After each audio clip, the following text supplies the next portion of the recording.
탄핵안 국회 표결을 사흘 앞두고 박근혜 대통령이 탄핵안이 가결되더라도 헌법재판소 과정을 지켜보겠다고 말했습니다.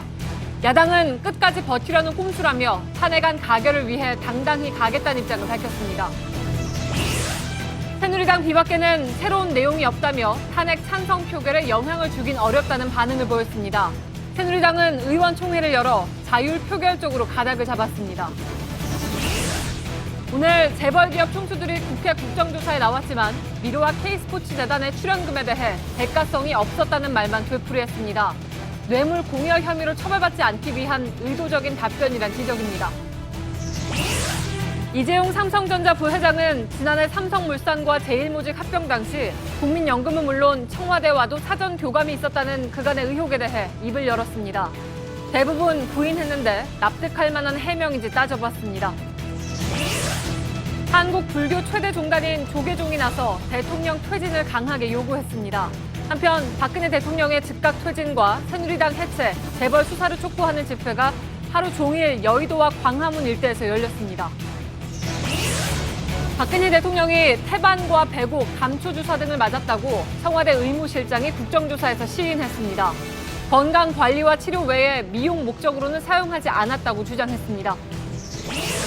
청와대 바로 앞 동네인 서울 통인동입니다. 연말연시 훈훈한 메시지가 가득했던 카페 유리 벽면엔 박근혜 대통령 하야와 탄핵을 촉구하는 목소리가 이어집니다.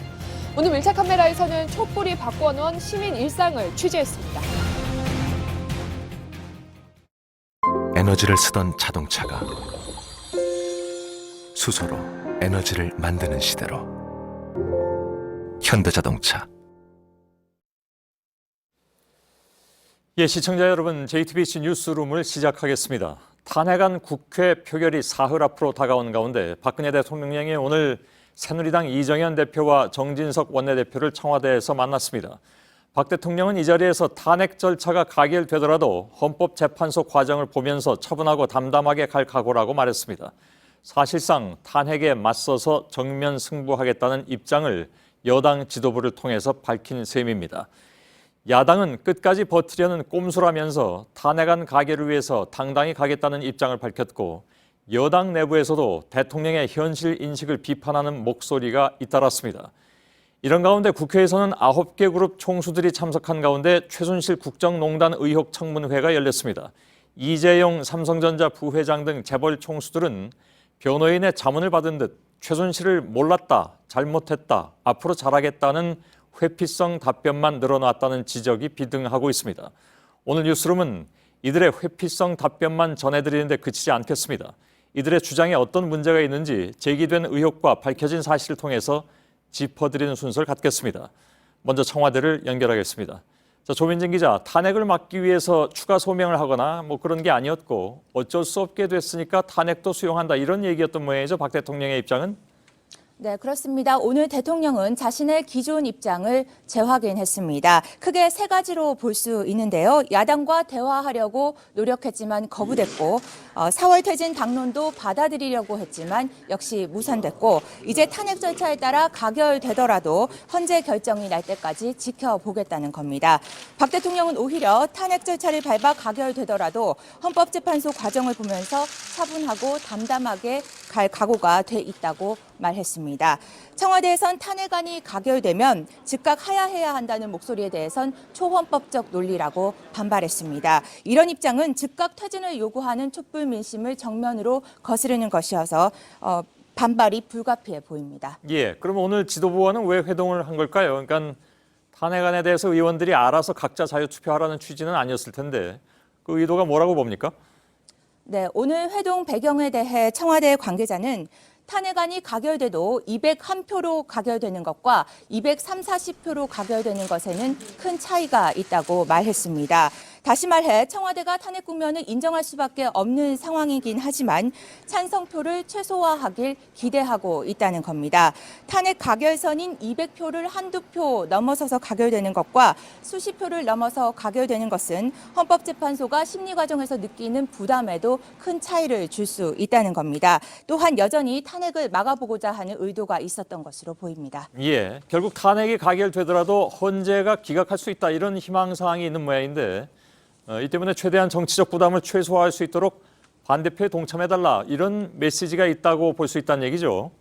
네, 그렇게 해석할 수 있습니다. 실제로 청와대 관계자는 여전히 대통령은 억울하게 생각한다며 헌재 판결은 누구도 예상할 수 없다. 기각되거나 인용될 가능성이 반반이라고 말했습니다. 결국 사태 초기 대통령이나 청와대가 보여줬던 인식, 그러니까 법적으로는 큰 문제가 없다. 그렇기 때문에 자진 사퇴를 원한다면 탄핵하라는 기본 인식에 여전히 변화가 없다는 점을 짐작할 수 있는 대목입니다. 하지만 동시에 대통령 탄핵 국면의 근본적 동력이 된 촛불 민심을 여전히 외면하고 있다는 비판이 불가피한 지점이기도 합니다. 예. 자, 그러면 이제 대통령의 4차 입장 발표는 없는 거라고 봐야 되겠죠. 지난번에 3차 담화 때 이번 사태와 관련해서 대통령이 직접 소명하겠다. 또 심지어는 그 이후에 뭐 토론을 하겠다 이런 얘기까지도 나왔었는데 이건 이제 없는 거네요. 네, 대통령의 근본 인식에 변화가 없다는 점에서 탄핵 표결을 앞두고 대통령의 입장 발표가 오히려 탄핵 찬성을 부추기는 역효과를 낼 수 있다는 점을 고려하고 있는 것으로 보입니다. 청와대 관계자들 사이에서도 의견이 갈리는 것으로 파악되고 있지만 대통령 입장에 전격적인 변화가 없다면 탄핵안 찬성표를 최소화하는 데도 도움이 안 된다는 판단을 하고 있는 것으로 보입니다. 예. 자, 그럼 뭐 결론적으로 보자면 지금까지 보자면 그러니까 이번 사태와 관련해서 대통령은 검찰의 질문도 기자의 질문도 한 번도 받은 적이 없다 이런 얘기가 되는 거였군요. 청와대에서 조민진 기자였습니다. 자, 이번에는 국회 연결을 해서 새누리당 상황을 알아보겠습니다. 새누리당 의원들은 오후 4시에 의원총회를 열고 이정현 대표와 정진석 원내대표의 청와대 방문 결과를 보고받았습니다. 국회 취재 기자를 연결하겠습니다.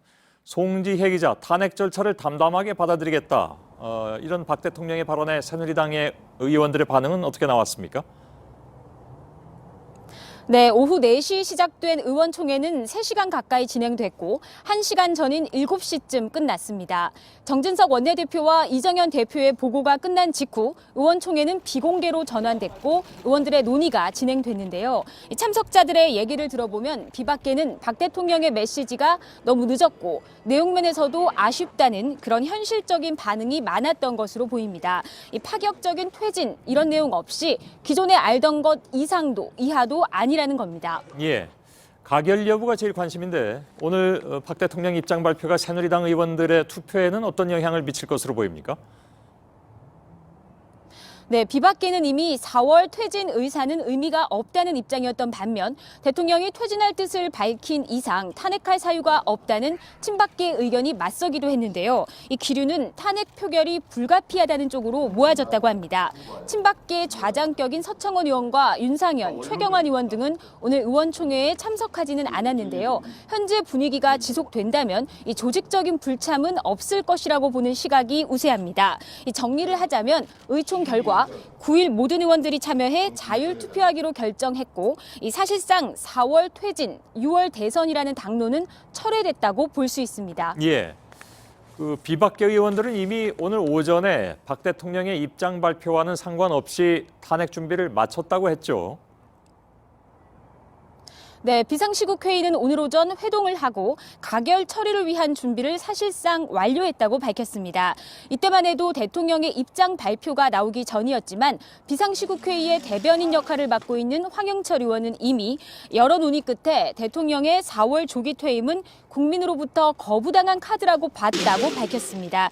그러면서 비박계에서 여전히 35명이 탄핵에 찬성하는 걸 확인했다며 가결 정족수를 채우는 데 문제가 없고 필요하다면 명단을 공개할 의사가 있다는 뜻도 내비치는 등 배수진을 친 모습입니다. 예, 알겠습니다. 비상시국회의의 황영철 대변인은 이따 2부에 여기 스튜디오에서 직접 만나서 최종 확인을 위한 인터뷰를 하도록 하겠습니다. 송지혜 기자가 전해드렸습니다. 자, 야권은 오늘 박 대통령의 입장 표명을 탄핵 추진의 동력으로 삼는 모양새입니다. 대통령 탄핵안 표결 60여 시간을 앞두고 야권 공조를 다잡는 동시에 새누리당에 대한 압박의 고삐를 당겼습니다. 김혜미 기자입니다.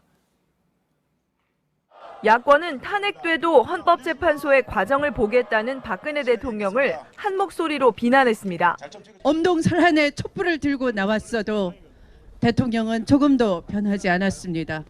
4월 퇴진론을 주장하는 새누리당 친박계와 선을 긋고 비박계는 물론 이탈 조짐이 보이는 친박계를 향해 탄핵 가결을 호소했습니다. 야권 공조를 위한 행보도 이어갔습니다.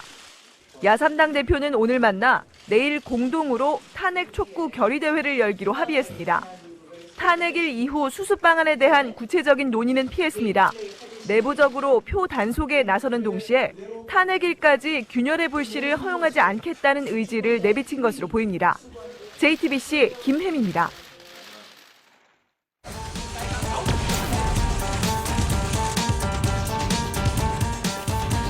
단 한 번도 뭐를 바란다든지 반대급부를 요구하면서 출연을 했다든지 지원을 한 적은 없습니다. 그날 조수석 말은 대통령 말씀이라고 저한테 전했습니다. 청와대 요청을 우리 기업이 거절하기가 참 어려운 것이 기업하는 사람들의 입장입니다. 정확하게 대답을 할 수가 없습니다. 모르겠습니다. 전혀 모르세요? 네, 제가 알고 있는 것은 없고요.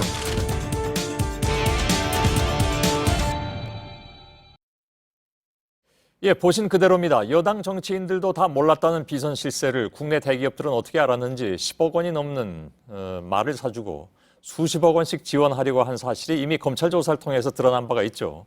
그러나 28년 만에 국정조사 청문회에 대거 서게 된 그룹 총수들의 대답은 한결같이 모른다였습니다. 28년 전에는 그나마 정경유착을 솔직하게 털어놓기도 했지만 지금은 오히려 더 후퇴했다는 느낌도 줍니다. 지금부터는 오늘 9개 그룹 총수들이 대거 출석했던 국정조사 내용을 짚어보겠습니다. 잠시 정회된 것으로 알고 있는데 국회 취재기자를 연결하겠습니다. 최종혁 기자, 오늘 대기업 총수 9명이 출석했는데 사실 이재용 삼성전자 부회장에게 질문이 좀 집중됐다고요? 네, 오늘 진행된 청문회는 사실상 이재용 청문회를 방불케 했습니다. 그만큼 삼성과 둘러싼 의혹들이 많았기 때문인데요. 의원들은 주로 비선 실세인 최순실 씨 등에게 80억 원을 지원하게 된 경위, 그리고 누가 최순실 씨에 대한 지원을 최종 결정했느냐를 집중적으로 물었습니다. 또 최순실 씨 등에게 로비를 해서 지난해 국민연금이 삼성물산과 제일모직 합병 당시 삼성 측 손을 들어줘 경영권 승계를 도운 것 아니냐는 질타도 있었습니다. 현재는 저녁 식사를 위해 잠시 정회된 상태고 잠시 뒤 8시 반부터 속개될 예정입니다. 예, 한 20분 정도가 남아있군요. 삼성의 로비 의혹에 대해서 이재용 부회장은 어떻게 답변을 했습니까? 네, 이재용 부회장은 지원 내용에 대해 당시 몰랐다라고 밝혔는데요. 뒤에 보고를 받았지만 당시 최종 결정을 한 사람이 누군지는 모른다라면서 어쩔 수 없는 사정이 있었다고 들었다라고만 답했습니다. 오늘 이 부회장은 대부분의 질문에 대해서 송구스럽다, 그리고 열심히 하겠다, 잘못했다라고 답해 동문서답을 하지 말라는 여야 의원들의 주의를 받기도 했습니다. 이에 대해서 김한정 민주당 의원은 그렇게 답하면 삼성 면접에서 떨어질 것이다라고 꼬집기도 했습니다. 예, 삼성이 자사 노동자가 백혈병으로 사망했을 때는 고작 500만 원을 보상하더니 정유라 등 이런 그 재단에는 수백억 원을 지원했다. 이런 비판이 나왔죠, 오늘.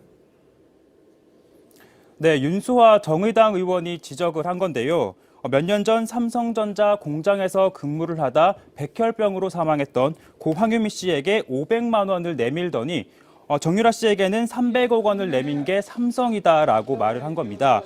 윤 의원은 삼성 반도체 산업재해로 지금까지 76명이 사망을 했다면서 삼성이 정유라 씨에게 지원한 돈이 삼성 노동자들의 목숨과 피해 대가라는 걸 알아달라라고 요청했습니다.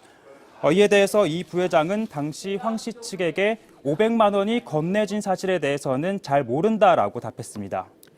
예, 사실 오늘 국정조사 청문회가 열리게 된 것은 과연 기업들이 재단에 출연하는데 강제성이 있었느냐, 또 더 나아가서 무언가 대가를 바란 것은 아니냐, 이 부분 아니겠습니까?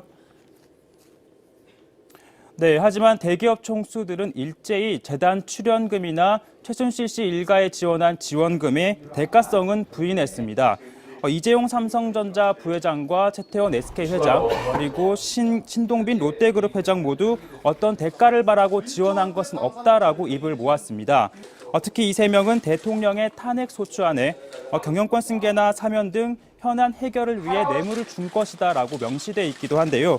하지만 이들은 일부 강제성에 대해서는 발언을 했습니다.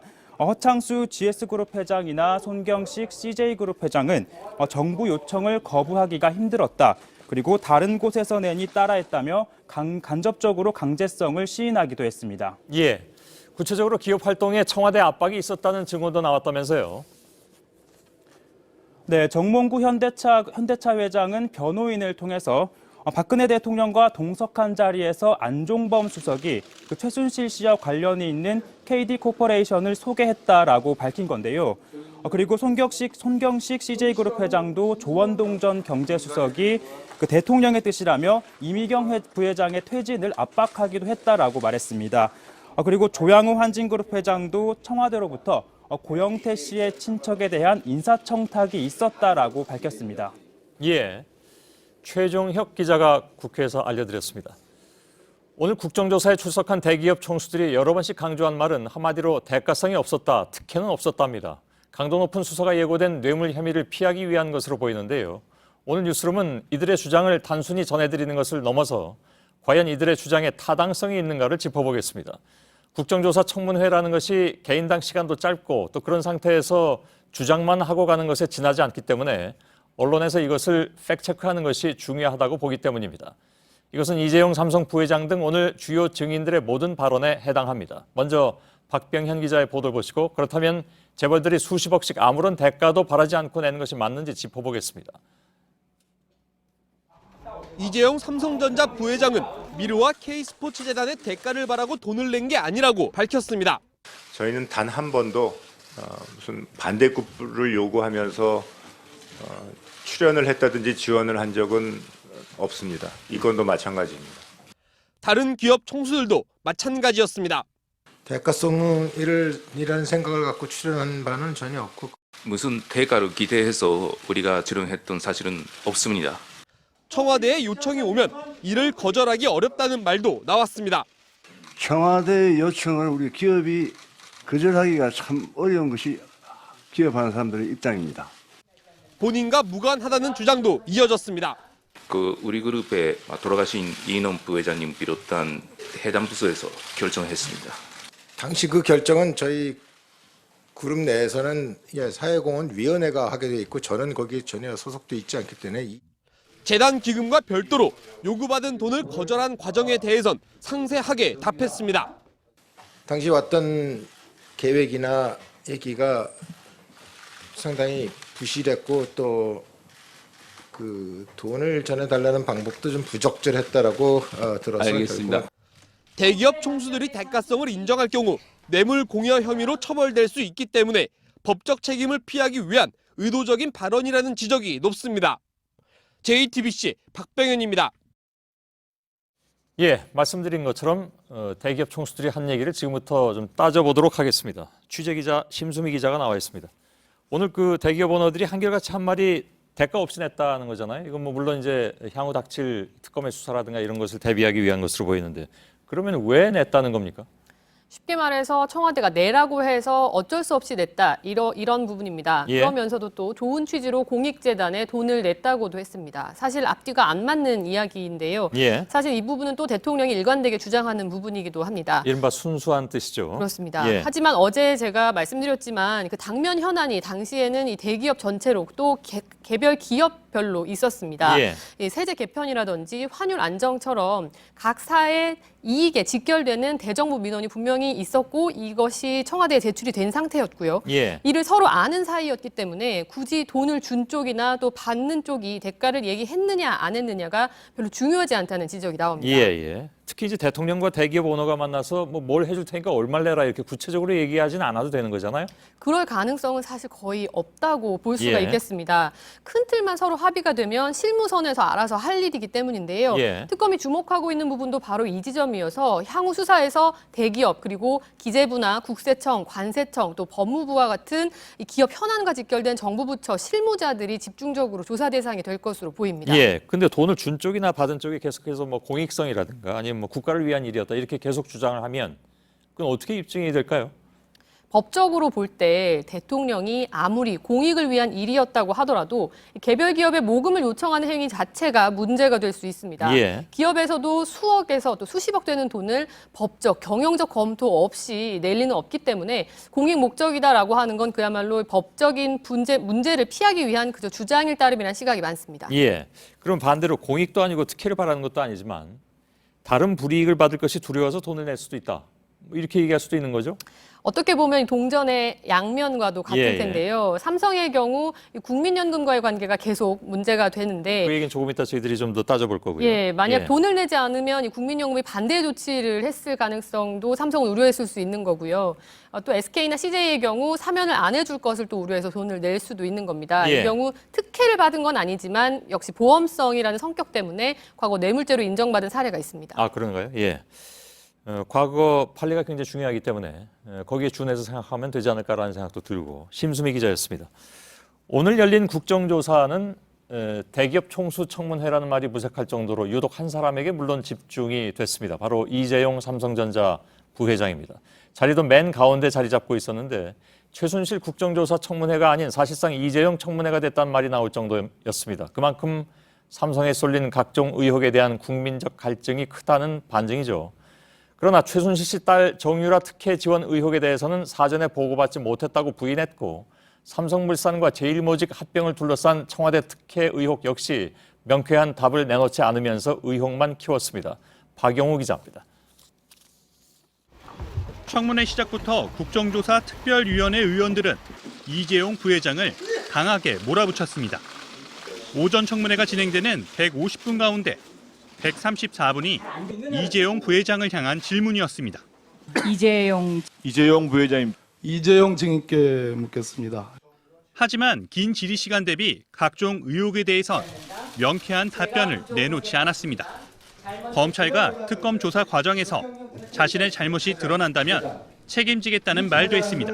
그 부회장은 어떻게 책임집니까? 부회장은 누가 책임을 묻는데요? 그럼 논리적으로 말이 안 되는 이야기를 하지 마세요. 저도 책임질 게 있으면 책임지겠습니다. 거듭되는 의원들의 경영 능력에 대한 추궁엔 언제든지 훌륭한 분이 있다면 경영권을 넘기겠다고도 말했습니다. 이 부회장은 삼성그룹에서 구조본부 역할을 하는 미래전략실에 대해서는 국민적 반감이 크다면 해체하겠다고 밝혔습니다. JTBC 박영호입니다. 그런가 하면 이재용 부회장이 국민연금을 그룹 승계를 위해서 사용한 것이 아니냐는 의혹이 제기된 바 있죠. 이 부회장은 삼성물산과 제일모직 합병 당시에 국민연금에서 먼저 만나자는 요청이 있었다면서 승계와는 관련이 없다고 주장했습니다. 신혜원 기자의 보도를 보시고 과연 이런 주장에 타당성이 있는지 짚어보겠습니다. 민주당 박영선 의원은 삼성물산과 제일모직 합병 당시 이재용 부회장이 국민연금 관계자를 만난 이유를 집중 추궁했습니다. 국민연금 당시에 홍한선 본부장을 만나셨죠? 네. 왜 만나셨습니까? 국민연금 측에서 저를 보자는 요청이 있어서 실무자 몇 분들과 봤습니다. 이 부회장은 합병 비율이 논의됐냐는 질문에 여러 안건 중 하나였다며 합병은 승계 문제와는 관련이 없다고 주장했습니다. 국민들이 알뜰살뜰 모은 국민연금을 이용해서 본인의 승계에 지금 이용하고 있는 의원님 송구스럽지만 그 양사의 합병이 무슨 제 승계나 이런 쪽과는 관계가 없고 이 부회장의 애매한 답변에 차라리 경영권을 넘기라는 질타도 이어졌습니다. 이재용 부회장보다 기억력이 훨씬 좋고 아는 게 많은 전문 경영인에게 경영권을 넘기는 게 어떻겠냐. 저보다 훌륭한 분이 있으면 얼마든지 경영권 넘기겠습니다. 합병 당시 국민연금은 손해를 입으면서도 구 삼성물산의 주식을 매수해 주가를 낮추는 데 기여했다는 논란에 휩싸인 바 있습니다. JTBC 신혜원입니다. 예, 보신 것처럼 이재용 삼성전자 부회장이 집중 포화를 받은 것은 삼성이 미르 또 K스포츠 재단에 가장 많은 돈을 냈을 뿐만 아니라 최순실 모녀에게 직접 자금을 지원한 유일한 그룹이기 때문입니다. 특히 질문은 국민연금이 삼성물산과 제일모직 합병에 동원됐는지 그 배후에 청와대가 있었는지에 집중됐습니다. 이 문제는 박근혜 대통령의 뇌물죄 성립과 직결돼 있기 때문에 더욱 관심을 받아왔죠. 말씀드린 대로 이재용 부회장의 답변도 설득력이 있는 것인지 팩트체크해 보겠습니다. 경제산업부 이세누리 기자가 나와 있습니다. 자, 이 부회장이 박 대통령과 두 차례 독대한 자리에서 지원 요청을 받았다는 사실은 인정은 했습니다. 그런데 그 대가로 삼성물산과 제일모직 합병을 지원받았다는 의혹에 대해서는 부인을 했습니다. 그렇습니다. 예상했던 대로 부인이 이뤄진 건데요. 예. 이 부회장은 출연을 하거나 사회공헌을 할 때는 대가를 기대하진 않는다 이렇게 말했습니다. 예. 이 박 대통령과 독대가 있었을 때는 이미 두 회사의 합병 주주총회가 끝난 후였기 때문에 이 대가성은 없었다고 부인했습니다. 이처럼 대부분의 핵심 질문에는 경위를 모른다거나 최선을 다하겠다고만 해서 이 일부 위원들에게 동문서답을 하지 말라는 그런 비판을 받기도 했습니다. 예. 자, 이거 좀 따져봐야 될 문제인데 이 부회장이 자신의 경영권 승계를 위해서 두 회사를 합병을 했고 여기 대가성의 지원이 있었다. 이것이 이제 핵심이었잖아요. 여기에 대해서 뭐라고 얘기를 했습니까? 역시 부인했습니다. 해당 발언 먼저 들어보겠습니다. 예. 의원님 송구스럽지만 그 양사의 합병이 무슨 제 승계나 이런 쪽과는 관계가 없고 제가 모자라다고 꾸짖어 주시고. 예. 예, 하지만 이 시간을 좀 되돌려 보겠습니다. 합병이 발표됐을 당시는 이건희 회장이 쓰러진 지 1년이 넘은 때였고 2014년 말에는 이미 제일모직이 상장되는 등 지배구조 개편 작업은 공공연하게 진행되고 있었습니다. 예. 지분 구조를 보면 더욱 쉬운데요. 당시 이 부회장이 보유한 삼성전자 지분은 0.57% 뿐이었습니다. 하지만 상대적으로 가격이 높은 삼성전자 주식을 사는 대신 합병된 삼성물산을 통해 삼성전자 지배력을 높일 수 있었습니다. 이 승계와는 관계없다는 이 부회장의 발언이 설득력이 떨어지는 겁니다. 예. 결국 핵심은 이제 청와대가 국민연금을 동원해서 합병 지원에 나섰느냐 여부가 이제 되는 거 아니겠습니까? 청와대가 여기에 직접 개입했다는 의혹도 그런데 제기가 됐다면서요? 네, 이용주 국민의당 의원이 오늘 청문회에서 제기한 의혹입니다. 예. 고인이 된 김영한 전 청와대 민정수석이 김기춘 전 대통령 비서실장의 발언을 적은 다이어리를 공개한 건데요. 예. 현장 모습 보시겠습니다. 이 자료 하나 보여드릴게요. 여기 보면은 이 김영한 민정수석, 김기춘 실장이 말한 내용을 써져 있는 내용이에요. 삼성그룹 승계 과정 모니터링이라고 써져 있어요. 예. 청와대가 이 삼성의 경영권 승계가 제대로 되고 있는지 사실상 챙겨보고 있었다는 뜻입니다. 예. 이 대가성이 없었다는 이 부회장의 발언과도 크게 대치되는 부분인데요. 그 밖에도 이 홍완선 당시 국민연금 기금운용본부장이 합병 직전 최치훈 삼성물산 사장을 통해 이 부회장을 만난 점이나 문영표 당시 보건복지부 장관이 합병 주총 직후 결과를 직접 챙겨본 점 등 추가로 규명돼야 할 의무는 적지 않습니다. 예, 알겠습니다. 자, 저희들은 앞으로도 청문회가 여러 가지 한계를 또 내포하고 있는 것도 맞기 때문에 그것을 보완하는 차원에서라도 이런 팩트체크를 지속적으로 좀 진행을 하도록 하겠습니다. 오늘 이세누리 기자였습니다. 기존의 입장을 완전히 뒤집은 사람도 있습니다. 바로 이승철 전경련 부회장입니다. 이승철 부회장은 사건 초기에는 100% 기업이 자발적으로 한 것이다 이렇게 주장을 했죠. 이 주장을 이미 검찰에 출두하면서 뒤집은 바는 있는데 오늘은 청와대가 압력을 행사했을 뿐만이 아니라 모금 과정까지 일일이 관여했다고 구체적으로 밝혔습니다. 대기업이 피해자라는 것을 주장하기 위한 것이라고 볼 수가 있겠죠. 김준 기자입니다. 지난 9월 이승철 전경련 부회장은 기업들이 자발적으로 기금을 내 미르와 K스포츠재단을 설립했다고 밝혔습니다. 의혹이 불거진 뒤 언론과의 접촉을 피하던 이 부회장의 첫 해명이었습니다. 이후에도 이 부회장은 기업이 자발적으로 한 것이다. 외압은 없었다는 말을 되풀이했습니다. 그런데 오늘 국정조사에선 말을 바꿨습니다. 청와대의 구체적인 지시로 두 재단을 설립했던 겁니다. 여러 가지를 세세한 부분을 청와대에서 많이 이렇게 관여를 하셨다는 게 좀 차이점이라고 생각을 합니다. 청와대의 지시를 거부하기 힘들다고도 했습니다. 청와대의 지시와 요청을 거절하기 어려운 상황이었다고 생각합니다. 검찰 조사에 이어 특검 수사까지 앞두고 있는 상황에서 법적 책임을 피하려 한 것이라는 지적이 나옵니다. 이 부회장은 최근 촛불 집회에 나갔다고 손을 들기도 했습니다. 그 촛불 집회에 나가 보신 적이 있다. 한번 손 들어 보십시오. JTBC 김준입니다. CJ의 경우는 기존에 나왔던 의혹이 확인되는 자리였습니다. 손경식 회장은 박근혜 대통령의 뜻이라면서 이미경 부회장을 물러나게 하라는 연락을 받았다고 밝혔습니다. 그러니까 대통령이 민간 기업에까지 인사에 개입하고 청탁도 했다는 것이 밝혀지면서 군사정권 때나 가능한 일이라는 얘기도 나왔습니다. 박민규 기자입니다. 손경식 CJ그룹 회장은 박근혜 대통령이 이미경 부회장의 사퇴를 요구했다고 밝혔습니다. 조원동 전 경제수석이 대통령 말씀이라며 자신에게 청와대 뜻을 전했다는 겁니다. 이미경 부회장이 조금 자리를 비켜줬으면 좋겠다. 뭐 그런 얘기를 했습니다. 조 수석 말은 대통령 말씀이라고 저한테 전했습니다. 손 회장은 청와대가 이 부회장을 물러나라고 한 이유를 알 수 없다며 군사독재 정권 시절이나 있던 일이라고 말하기도 했습니다. 군부 정권 때나 그럴 때는 뭐 이런 경우도 좀 있었다 하는 기억이 있습니다. 최순실 씨가 안종범 전 수석을 통해 자신의 측근인 고영태 씨의 인사 청탁을 했다는 사실도 드러났습니다. 지창훈 대한항공 사장에게 고 씨의 친척인 고모 부장을 승진시켜달라고 했다는 겁니다. 제가 받지 않고 우리 대표이사한테 부탁을 요청을 해왔다는 보고를 제가 받았습니다. 조 회장은 해당 부장이 사내 성추행 사건으로 징계를 받을 때도 안 전 수석 측에 구명 요청이 있었다고 말했습니다. JTBC 박민규입니다. 국정조사 특위는 국민의 관심이 집중되는 사안이기 때문에 오늘 청문회를 철저히 준비하겠다고 공언들을 했습니다. 그러나 질문과 답변이 지루하게 반복되거나 엉뚱한 질문이 나오곤 하는 등 갑갑한 모습들이 곳곳에서 노출됐습니다. 자칫 증인 봐주기로 의심될 법한 쪽지도 카메라에 잡혔습니다. 이지은 기자입니다.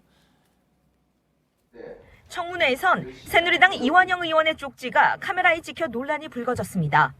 김성태 특위위원장에게 보낸 것으로 청문회에 출석한 현대차 정몽구 회장 등 3명의 건강과 고령이 걱정된다며 일찍 보내달라는 내용입니다. 자발적인 출연이라는 답변을 유도하는 듯한 질문도 나왔습니다. 제의를 받고 자발적으로 하셨다. 기업별로 할당을 받아서 그 할당한 액수만큼의 허술한 준비도 도마 위에 올랐습니다. 뜬금없이 증인의 직책을 묻는가 하면 부회장입니까? 회장입니까? 부회장입니다. 아, 그렇죠. 회장은 지금 누군가요? 삼성전자 회장. 삼성전자 회장은 없습니다. 기본적인 사실관계조차 틀린 질문도 나왔습니다. SK CNC와 SK가 합병하다가 추진하다가 무산됐죠? 저희는 합병했습니다. 아, 했습니까? 네. 증인의 답변에 반박 근거를 대지 못하는 경우도 있었습니다. 대기업으로부터 출연을 받은 그런 경험이 여러 번 있죠. 뭐 이번이 처음입니까? 제가 부회장 된 이후로는 처음입니다. 아, 처음이다. 본주의가 큰 상관없는 가족의 국적을 묻기도 했습니다. 신동엽 회장이 장남 결혼하셨죠? 며느리 어디 국적이 어디입니까? 예, 일본 사람입니다. 그렇죠. 예, 부인도 일본 국적이시죠? 예, 맞습니다. 예. 오늘 청문회는 시작부터 총수들에 대한 과잉 의전으로 논란을 빚었고 일부 의원들은 증인을 윽박지르는 모습을 보여 빈축을 샀습니다. JTBC 이지은입니다. 재벌기업 오너들은 뇌물 공여 혐의를 피하기 위해서 강요에 의한 것이다. 어쩔 수 없었다를 강조했습니다.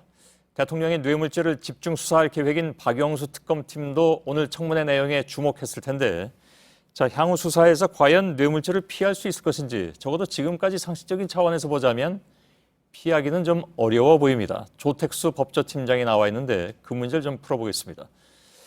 자, 심수미 기자하고 잠깐 아까 얘기했었는데 대가성에 대해서 얘기했었습니다. 그러니까 직접적인 대가성 입증은 양측이 모두 부인하는데 뇌물 혐의를 적용할 수가 없는가? 있죠?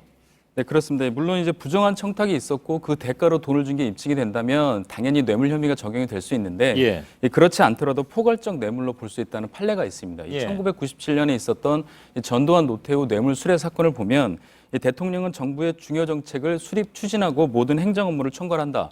그리고 기업 활동에 관한 이 정책 등을 최종 결정하는 등 이 사실상의 영향력을 행사할 수 있는 지위에 있기 때문에 대통령에게 금품을 주면 곧바로 뇌물 공여죄가 성립한다고 이 대법원이 밝힌 바가 있습니다. 예, 그러니까 직접적인 대가성이 없어도 암묵적으로 대가 관계가 있다면 물론 그 암묵적이라는 것을 입증을 해야 되지만 여태까지 나온 여러 가지 정황을 보면 적어도 상식적 차원에서는 입증할 수 있을 것 같은데 어떻게 봅니까?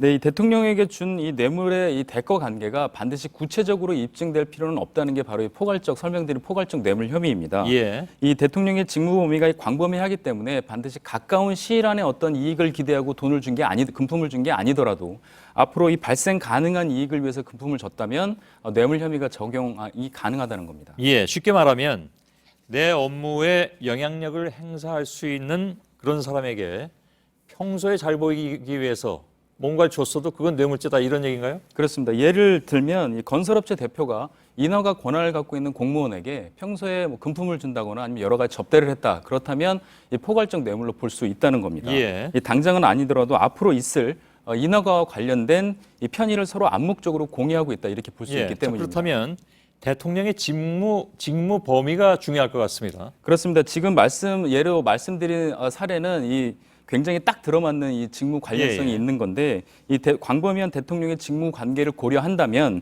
이번 미래와 K스포츠 재단 기금 모금도 그 연장선상에서 보면 이 포괄적 뇌물 혐의 적용이 가능하다고 본다는 게 이 법조계의 분석입니다. 예. 그 요즘 이례재단 얘기가 많이 나오지 않습니까? 당시 기업들이 뇌물 공여 혐의로 그런데 처벌받지는 않았었잖아요. 그렇습니다. 이례재단 관련 수사는 원래 1988년도에 처음 있었습니다. 예, 청문회에서 당시 정주영 회장이 내라고 하니까 내는 게 마음이 편할 것 같아서 냈다 이렇게 밝혔는데 이 강요도 없고 특혜는 없었다 이렇게 수사 결과가 나오면서 그때는 기업인 처벌이 없었습니다. 예. 그런데 1997년에 다시 한번 이례재단을 포함해서 이 뇌물 혐의 수사가 있었고 그때는 이건희 삼성 회장 그리고 김우중 당시 대우그룹 회장 등 기업 총수 8명이 뇌물 공여 혐의로 처벌을 받았습니다. 예. 오늘 국정조사에서 기업 총수들이 모두 강요는 있었지만 대가성은 없었다라고 주장한 것. 과거 사례를 보면서 나름 전략을 세운 거라고 봐야 되겠죠. 그렇게 봐야 할 것 같습니다. 이례재단도 이 총수들과 독대를 하고 수백억 원을 모았습니다. 이번에 미르와 K스포츠 재단과 액수는 다르지만 형태는 똑같은 건데요. 예. 이 대통령이 자금 지원을 강요했다 이렇게 주장을 해서 이게 만약 받아들여진다면 이례재단 때처럼 피해자가 될 수 있어서 법적인 처벌을 피할 수 있다 이런 계산이 깔린 것으로 보입니다. 예. 자, 특검 수사나 아니면 탄핵에 이것이 어느 정도 영향을 끼칠 것 같습니까? 그 특검은 이미 이 재단 기금 모금이 이 뇌물의 성격이 짙다고 보고 이 법리 검토에 착수를 한 상태이고요. 예. 이 탄핵에 있어서도 뇌물 혐의가 적용이 되면 이 도덕성의 치명타를 입기 때문에 큰 영향을 줄 것으로 보입니다. 예, 조택수 기자였습니다. 오늘 청문회에서 이재용 삼성전자 부회장이 전경련을 탈퇴하겠다고 선언을 했습니다. 전경련에 가장 많은 회비를 내온 삼성의 탈퇴는 다른 기업의 연쇄 이탈을 불러올 것으로 보입니다. 어버이연합 지원에 이어서 미르와 K스포츠 재단 강제 모금까지 정경유착의 하수인으로 전락한 전경련은 사실상 해체 기로에 들어가 있습니다. 강나현 기자입니다. 그간 전경련은 민간경제단체 대표임을 자처해왔지만 올해 2가지 의혹에 휩싸이며 정경유착의 창구로 지목됐습니다. 보수단체 어버이연합에 돈을 지원하며 집회를 지시했다는 의혹에 미르와 K스포츠 재단 설립 당시 강제 모금을 한 사실까지 밝혀지면서 해체 요구가 어느 때보다 거센 상황입니다. 오늘 청문회에 나온 기업 총수들에게 전경련과 관계를 유지할 것이냐는 추궁이 집중된 이유입니다. 이재용 삼성전자 부회장을 비롯해 현대차와 LG, SK는 이 자리에서 전경련 탈퇴 의사를 밝혔습니다. 저희는 탈퇴하겠습니다. 탈퇴하겠다. 알겠습니다. 그러면서도 정부 탓이 크다는 입장은 여전했습니다. 다음 대통령 들어서 뭐 좀 내라 그러면 다 또 들으실 거예요? 그럼 또 나오실 거예요, 이 청문회? 국회에서 입법을 해서 막아주십시오. 국내 5대 기업이 전경련에 내는 회비는 1년에 200억 원 정도로 전체 예산의 절반에 이르는 만큼 이들이 탈퇴하면 전경련의 정상적인 운영은 사실상 어려울 것이란 전망입니다. 전경련은 1961년 박정희 전 대통령이 부정축제를 이유로 기업인을 구속하자 삼성 창립자인 이병철 회장이 국가정책을 돕겠다는 약속을 해 생겨난 단체입니다. 정권의 입김에서 벗어나지 못해 끊임없는 비판을 받아왔던 전경련은 끝내 국정농단 사태의 심부름꾼으로 지목되며 회복하기 어려운 위기를 맞고 있습니다. JTBC 강나현입니다. 박근혜 대통령의 즉각 퇴진 촉구에 종교계도 가세하고 있습니다. 특히 오늘 한국 불교 최대 종단인 조계종이 종단 차원에서 공식적으로 대통령 퇴진을 요구했습니다. 그 강도가 매우 높아서 파장이 클 것으로 보입니다. 신진 기자입니다. 대한불교 조계종이 오늘 오전 박근혜 대통령의 퇴진을 촉구하는 기자회견을 했습니다. 회견에 직접 나선 자승 총무원장의 요구는 단호했습니다. 조건 없는 즉각적인 퇴진만이 대통령으로서 국가와 사회를 위해 할 수 있는 유일무이한 길입니다. 또 여야 의원들을 향해선 탄핵 표결에 동참할 것을 촉구하기도 했습니다. 눈앞의 당리 장략에 따라 조변 섞게 하지 말고 민심을 올곧이 받아들여야 합니다. 최순실 씨 국정 개입 사건과 관련해 조계종 내부 단체들이 독자적으로 시국 선언을 발표한 사례는 있지만 종단 차원의 입장 발표는 처음입니다. 이뿐 아니라 30여 개 불교계 단체들이 연합한 범불교 시국회의도 오늘 청와대 200m 앞인 청운동 주민센터에서 기자회견을 했습니다. 한국 사회의 밑동부터 파괴시켜 나라 전체를 위기에 빠뜨렸다. 모든 것을 내놓고 적극 물러나야 한다. 대학가와 시민단체에 이어 종교계에서도 조직적인 퇴진 촉구 움직임이 일면서 박 대통령에 대한 압박 강도가 갈수록 커지고 있습니다. JTBC 신진입니다. 오늘 하루 여의도에도 국회와 재벌을 규탄하는 목소리가 끊이지 않았습니다. 시민 5천여 명은 최순실 국정개입 사건으로 정신적 피해를 입었다며 박근혜 대통령을 상대로 첫 민사소송을 제기했습니다. 강버들 기자입니다.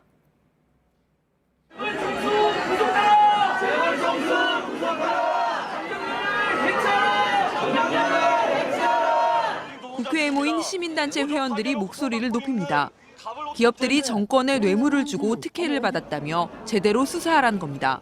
박근혜 게이트는 박근혜, 최순실, 재벌의 3자 공모 게이트다. 오늘 청문회는 재벌 총수들이 증인이 아니라 단죄되어야 할 범법자임을 확증해야 한다. 기자회견 뒤 민주노총은 수의를 입은 박근혜 대통령 상반신 모형을 끌고 새누리당 당사 앞으로 이동해 규탄했습니다. 또 박근혜 대통령 퇴진 비상국민행동은 오늘 저녁 여의도 전경련 회관과 광화문에서 촛불 집회를 하고 대통령 즉각 퇴진과 전경련 해체를 요구하고 있습니다. 대통령에 대한 손해배상 청구 소송도 제기됐습니다. 고 노무현 전 대통령의 사위인 곽상원 변호사는 최순실 국정개입 사건으로 정신적 고통과 피해를 입었다며 자신을 포함한 시민 5천 명에게 1인당 50만 원의 위자료를 지급하라고 청구했습니다. JTBC 강버들입니다. 촛불 집회는 전국 곳곳에서 이어졌습니다. 광주의 구청들에는 박근혜 대통령 퇴진을 촉구하는 현수막이 내걸렸고 대구 지역 각계 인사들은 대구가 쓰는 반성문을 발표했습니다. 정진명 기자입니다. 구청 외벽에 박근혜는 퇴진하라는 가로 5m, 세로 7m의 현수막이 보입니다. 같은 내용의 현수막이 다른 구청의 출입문 2층 난간에도 내걸렸습니다. 공무원의 정치중립 의무 위반 논란에도 불구하고 광주 지역의 나머지 3개 구청도 동참할 계획입니다. 복지부동하지 않고 정권에 할 말은 하는 그런 국민의 편이다, 이런 차원에서 대구 지역 각계 인사 1,300여 명은 지난 30년 동안 특정 정당만 밀어 못난 대통령이 태어나도록 산파 노릇을 했다며 반성문을 발표하고 머리를 숙였습니다. 새누리당 대구시당사 앞에는 대통령 구속과 새누리당 해산을 요구하는 청년들이 텐트를 치고 노숙농성에 들어갔습니다. 평일이지만 성남 민심은 전국 각지에서 다시 촛불을 들었습니다. 부산 서면에서는 시민들이 35일째 촛불 집회를 열었고 대전 둔산동에서도 집회와 시내거리 행진이 진행됐습니다. 주민 평균 연령이 77살인 광주의 한 농촌 마을에서는 노인 100여 명이 당산나무 아래 모여 촛불 문화제를 열고 나라의 안녕과 대통령의 퇴진을 기원했습니다. JTBC 정진명입니다. 청와대가 최근 2년여 동안 태반주사 등의 영양주사를 2천만 원어치 넘게 구입했다는 보도를 해드린 바가 있죠. 이 주사제는 모두 청와대 직원들을 위한 것이라고 그동안 청와대는 해명을 해왔는데요. 어제 열린 국정조사 청문회에서 이 주사제를 박근혜 대통령이 맞아왔다고 청와대 의무실장이 말했습니다. 우선 윤서령 기자가 보도해드리겠습니다. 어젯밤 청와대를 상대로 한 최순실 국정농단 의혹 국정조사특위 청문회. 청와대로 반입된 태반 주사와 배곡 주사, 감초 주사들이 누구에게 처방됐는지 위원들의 질문이 쏟아졌습니다. 이 주사 많이 반입됐지 않습니까? 다 정황이 나왔잖아요. 이 태반 주사, 배곡 주사, 감초 주사가 대통령께 처방된 건 맞습니까? 처방이 포함되어 있는 부분은 맞습니다. 그동안 청와대 직원들을 위해 주사제를 구입해왔다는 해명과 달리 박 대통령이 이 주사들을 맞았다고 청와대 관계자가 확인해 준 겁니다. 이 실장은 태반 주사는 박 대통령에게만 처방됐으며 횟수는 10회 미만이라고 했습니다. 또 미용 목적으로 맞은 것이 아니라 대통령의 건강관리와 치료 목적에 맞게 처방한 것이라고도 해명했습니다. 하지만 의학적 효능이 밝혀지지 않은 각종 영양주사를 박 대통령이 수차례 처방받은 것으로 확인되면서 논란은 커질 전망입니다. 대통령 주치의였던 이병석 세브란스 원장은 대통령이 태반 주사를 놓아달라고 먼저 요구했지만 의학적 근거가 명확하지 않아 거절했다고 밝힌 바 있습니다. 당초 이선우 의무실장은 대통령의 태반 주사 처방 사실을 부인하다 말을 뒤집어 위증 문제가 논란이 되기도 했습니다. JTBC 윤서령입니다. 예, 세월호 참사 당일 7시간 동안 청와대에서는 무슨 일이 있었는가? 이 문제는 오늘 그 시간 동안에 대략 1시간 반 내지 2시간 동안은 머리 손질을 받았다라는 보도도 나온 바가 있는데 여기에 대해서 청와대는 즉각 반박을 했습니다. 사실과 다르다고요. 그런데 이 소식은 조금 정리를 해서 저희가 2부에서 출연 기자와 함께 좀 짚어보도록 하겠습니다. 그 전에 아무튼 청와대 관계자들은 그때마다 보안이라는 방패막이를 꺼내 들었습니다. 이 7시간에 대해서. 그런 핑계를 대면 당장은 위기를 모면할 수 있겠지만 시간이 지나면 결국 사실이 드러나기 마련인데 정치부 허진 기자와 함께 잠깐 좀 짚어보도록 하겠습니다. 허진 기자, 박 대통령이 태반 주사라든가 아무튼 주사제를 처방받았는지 논란이 됐는데 세월호 당시 청와대에서 간호장교로 근무하던 조모 대위는 기밀이라는 이유로 사실을 밝히지 않지 않았습니까? 모른다고요. 밝힐 수가 없다고 얘기했었죠. 네, 지금 조 대위가 미국에서 연수를 받고 있는데 미국 현지에서 지난달 30일에 이 특파원들과 전화 인터뷰를 했습니다. 조 대위는 이 배곡 주사, 이 태반 주사, 마늘 주사 등을 대통령에게 주사한 적 있냐 이런 질문에 환자 처치와 처방에 대한 정보는 의료법상 기밀 누설 금지 조항에 위반되므로 말할 수 없다고 답을 했습니다. 예. 하지만 이선우 청와대 의무실장은 어제 국정조사에 나와서 이 박 대통령에게 태반, 배곡, 감초 주사가 처방됐다고 밝혔습니다. 의료인으로서 비밀을 준수할 의무가 있는 건 맞지만 지금처럼 이 박 대통령의 행적을 둘러싼 실체적 진실이 이 국민적 관심사로 떠올랐을 때는 공익이 더 중요하다는 의견이 상당합니다. 예. 그런 주사들이 뭐 어떤 용도인지 여러 가지 용도가 있다고 듣긴 들었는데 과연 이것을 이제 국민 세금으로 하는 것이 맞느냐라는 반론도 이미 많이 나왔습니다. 조 대위뿐만이 아니라 김기춘 전 대통령 비서실장도 세월호 당일의 박 대통령의 행적에 대해서는 기밀이라는 이유를 계속 대고 있지 않습니까? 네, 김기춘 전 비서실장이 2014년 10월에 국회 국정감사장에 나왔는데 이때 이 세월호 당일 박 대통령의 행적을 구체적으로 밝히지 못한 이유에 대해 경호상 큰 문제를 야기할 수 있기 때문이라고 답을 했습니다. 예. 그런데 특이한 건 지난달 22일 중앙일보와의 인터뷰에선 박 대통령이 무슨 시술을 받았는지에 대해선 사실 물어볼 수가 없었다. 여성 대통령이라 그런 걸 묻는 건 결례라고 생각했다고 말을 했습니다. 예. 여성 대통령이기 때문에 묻지 않는다라는 것도 굉장히 논란거리가 될 만한 얘기고 또 이 얘기를 곱씹어 보면 박 대통령에게 사실 여부를 물어보지도 못했으면서 기밀이다 이런 얘기부터 그러니까 핑계를 대는 것이다 이렇게 얘기가 되는데 2년 만에 아무튼 군색하게 못 물어본 이유까지 말한 셈이 됐습니다. 청와대 경호실도 보안 핑계에서 빠질 수 없을 것 같은데 최순실 차은택을 경호실이 보안 손님으로 분류했다면서요. 이 보안 손님은 그냥 무상 출입이 된다면서요. 기록에도 안 남기고. 네, 일종의 프리패스로 볼 수가 있는데요. 그 이영석 청와대 경호실 차장이 이 최순실 씨와 차은택 씨가 보안 손님으로 분류돼 있었다. 어제 이렇게 밝혔습니다. 보안 손님은 쉽게 말해서 이 대통령의 사생활 보호를 위해 이 청와대 경호실도 신원을 알 수 없는 외부 출입자라는 겁니다. 결국 경호실은 책임이 없다. 이런 주장인 건데요. 그런데 이걸 그냥 고지고대로 들을 수가 없는 게 이 박 대통령 취임 첫 해인 2013년 여름에 어떤 중년 여성이 안봉근 전 비서관의 차를 타고 청와대 관저를 수시로 드나들었다는 소문이 이 청와대 직원들 사이에서 퍼졌다고 합니다. 예. 이런 소문이 퍼질 정도인데 이 경호실 고위 책임자들이 몰랐다. 이걸 과연 믿을 수 있을지 그게 의문입니다. 예. 실제로 몰랐다면 경호실은 왜 존재하는가? 이런 의문이 당연히 들지 않겠습니까? 어제는 세월호 당일 청와대 내부 CCTV 기록이 고의로 삭제된 것이 아니냐. 관저에 있던 CCTV 얘기하는 거죠. 논란이 있었습니다. 오늘 청와대 뭐라고 해명을 했습니까? 네, 어제 그 경호실 차장이 세월호 당일 청와대 내부 CCTV 기록에 대해 이 보존 기간이 지나서 보존돼 있지 않다 이렇게 답을 했는데요. 그래서 오늘 저희가 CCTV 보존 기간이 어떻게 되느냐 이렇게 청와대 관계자에게 물었는데 정확한 보존 기간은 확인이 안 된다. 일반적인 CCTV 보존 기간과 동일한 것으로 알고 있다. 이렇게만 답을 했습니다. 예. 구체적인 답변은 결국 피한 건데요. 참고로 국회의 경우엔 CCTV 화상정보 보유 기간을 수집 후 30일을 원칙으로 하고 있지만 재판에 지장을 주는 등 여러 가능성이 있을 경우엔 더 길게 보존할 수 있다. 이렇게 규정을 하고 있습니다. 예. 어제 그 얘기가 나왔을 때 보존 기간이 어떻게 되냐고 제가 신의원 기자한테 물어봤는데 그 취재 결과가 이거군요. 근데 아무튼 명확한 답변이 이게 그렇게 명확하게 모르고 있는 것인가 하는 의문도 또 들고 CCTV 보존 기간을 알려주지 못할 이유가 일단 없을 거 아니겠습니까? 왜 이것도 보안인가 하는 생각이 듭니다. 보안이라는 게 이제 사회의 안녕과 질서를 유지함 이런 뜻 아니겠습니까? 근데 문제가 있는 누군가를 보호해주기 위해서 공적인 보안이 존재하는 게 맞는데 과연 이러한 답변들이 이해가 가느냐 하는 것은 시청자 여러분들이 금방 판단하실 수 있을 것 같습니다. 허진 기자였습니다.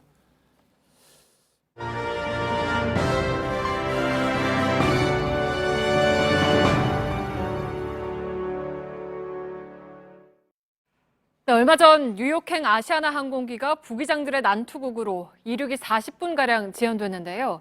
일주일도 지나지 않은 어제 하루 동안 국적항공기가 3차례나 해외 곳곳에서 기체 결함으로 연착됐습니다. 강신우 기자의 단독 보도입니다. 어제 오후 2시 반 홍콩국제공항을 이륙했어야 할 아시아나 항공기가 점검을 받고 있습니다. 승객들은 발만 동동 구릅니다. 차일피일 미루다가 이제 와가지고 엔진이 하나가 고장 난 줄 알았는데 2개 다 고장이 났다. 그러니까 니네가 탈레면 타고 엔진 결함으로 이륙이 4시간 넘게 지연되면서 승객들은 오늘 새벽 한국 땅을 밟을 수 있었습니다. 비슷한 시각 괌에서는 승객 369명을 태우고 인천공항으로 출발하려던 대한항공 여객기가 멈춰섰습니다. 결함이 있는 비행기를 고쳐서 간다는 자체가 문제가 있는 거 아닌가요? 비행기를 띄우려고 노력을 하는 거지. 몇백 명을 계시다가 고쳐서 타고 간다는 건 더 불안한 일인 것 같아요. 자동차가 고장 났습니다. 그거 새 자동차로 자동차와는 다르죠. 항공기 통신 관련 부품 결함이 발생을 해가지고요. 그거 정비 조치 후 운항하느라고 14시간 15분 정도. 우리 시간 어젯밤 런던행 아시아나 항공 보잉 777기는 러시아 우랄 산맥 인근에 비상 착륙했습니다. 역시 엔진 이상이었습니다. 불과 12시간 동안 3건의 국적기 기체 결함 사고, 항공 안전 시스템에 대한 총체적 점검이 필요하다는 지적이 나옵니다. JTBC 강신호입니다.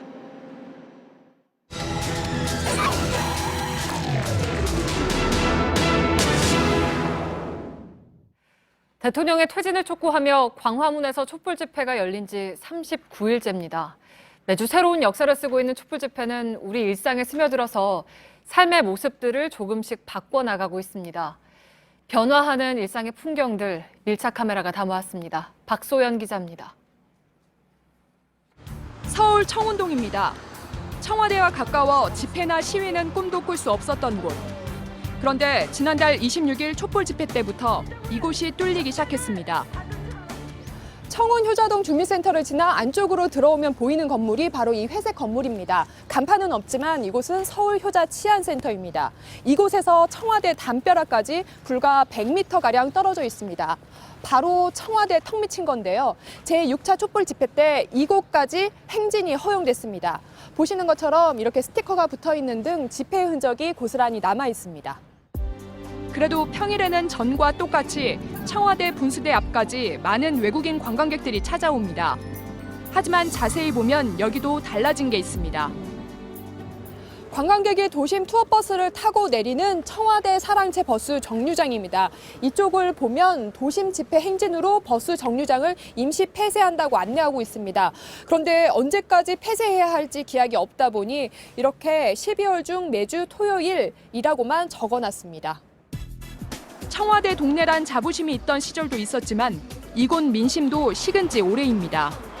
당장 연말연시 메시지를 전시해온 동네 커피숍 유리창엔 대통령 하야를 촉구하는 메모들이 가득합니다. 주민들도 불만이 쌓여갑니다. 물러나야지. 그 동네 아줌마를 시켜놔도 그 정도는 해, 대통령. 주말마다 동네를 에워싸는 경찰버스 차벽 때문에 고통을 호소하기도 합니다. 소음도 소음이고 그 배기가스 계속 나오잖아요. 냄새 때문에 국민들만 고생시키는 거죠. 이거 누가 고생하는 거겠어요. 토요일마다 인파가 몰리면서 바빠진 곳도 있습니다. 바로 주변 식당들. 300인분 준비를 하는데 저번에 600인분 이상 넘게 나와가지고 재료를 계속 공수를 해와도 재료가 없어서 못 팔았어요. 이렇게 촛불 국면 이후 변화는 촛불의 공간 광화문 광장에서 더욱 또렷하게 목격됩니다. 지하철 광화문역 9번 출구입니다. 서울 도심 집회의 중심인 광화문 광장과 바로 이어져 이용객들이 많습니다. 그런데 제 머리 위쪽을 한번 보실까요? 출구명이 박근혜 즉각 퇴진역이라고 바뀌어 있습니다. 이곳에선 일상에까지 촛불을 밝힌 시민들을 만나볼 수 있습니다. 7시 정도 퇴근했고요. 그리고 바로 온 거예요. 아무것도 안 하면 아무것도 안 되는 사람들이니까 그래서 나왔습니다. 차량 뒷유리에 탄핵 스티커를 붙인 채 다니는 시민도 광화문에선 만날 수 있었습니다. 이번 탄핵의 마지막 이제 디데이가 6일 남았잖아요. 이제는 진짜 국민들이 생활 속에서 이런 걸 보여준다고 생각해서 저도 이런 거 실천하고 또 배지도 달고 하려고 제가 일단 한 겁니다. 하야와 탄핵을 촉구하는 현수막이 아파트 단지에 내걸리는 건 이제 흔한 일. 애기 보느라고 같이 동참을 못하는 게 조금 미안하기도 하고 집에서 간접적으로나마 좀 의견을 표출하고 싶어서 시작하게 됐어요. 이런 현수막을 제작하느라 때 아닌 특수를 맞은 현수막 업체 대표도 빠르게 손을 놀리는 가운데서도 시대의 변화를 생각합니다. 옛날 같았으면 이런 게 못 찍죠. 시국도 많이 변하고 또 이것도 좀 대국민적으로 좀 하는 운동이다 보니까 주말 지나면은 많게는 한 100한 20, 30장 찍더라고요. 국가의 주인은 국민이라는 진리를 매주 실현하고 있는 거대한 촛불 행렬은 시민의 생활 속에 스며들어 일상을 차근차근 바꿔놓고 있습니다. 밀착 카메라 박소연입니다.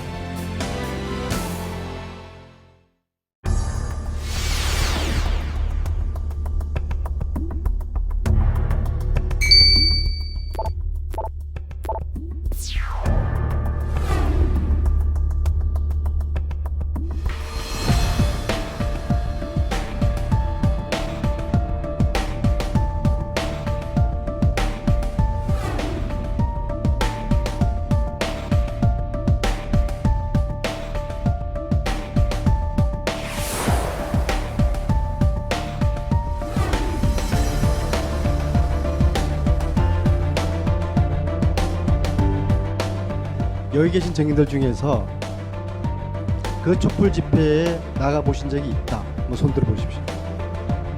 당신은 재벌 아니잖아요.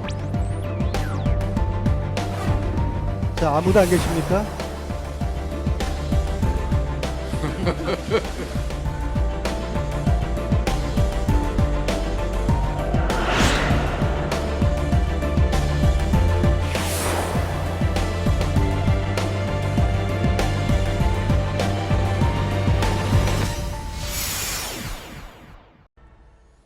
뉴스룸의 앵커 브리핑을 시작하겠습니다.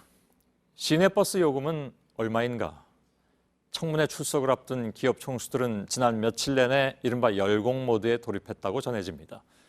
버스 요금 같은 돌발 질문이 나오면 미리 외워간 답변을 해야 하나, 아니면 너무 자기적으로 보이니까 솔직하게 모른다고 고백해야 하나. 직원들은 로비에서 국정조사장까지의 보폭을 꼼꼼히 사전 체크했고 모의 국정조사를 열어서 예행 연습을 해본 총수도 있었다고 하는군요. 사상 최대 규모, 대기업의 총수들을 한자리에 모은 국정조사. 그렇게 준비한 그들의 실전은 이러했습니다.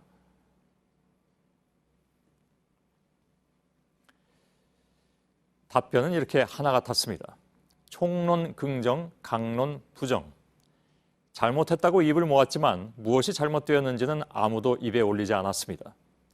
내라 하니까 냈다는 것. 받은 사람도 사심없는 순수한 마음이었다고 했고